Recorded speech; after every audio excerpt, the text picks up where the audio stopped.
Meron po tayong youth gathering. Wala na si Vera, di na bumalik. March 29, 10 a.m. sa GMA. Sama-sama po ang lahat ng kabataan ng ating aming free. Wala kayong kabayaran. Kahit na lamang siguro inandahan ang ating mga sarili para po sa 2 days camp. Yan.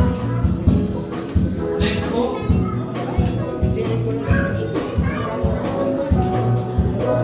Meron po kayong kids camp na nagkasunod po ito sa Mamaya na nga. May. Bakit hindi ka na bumalik? Session fee ng 100 Ah? pesos per kid.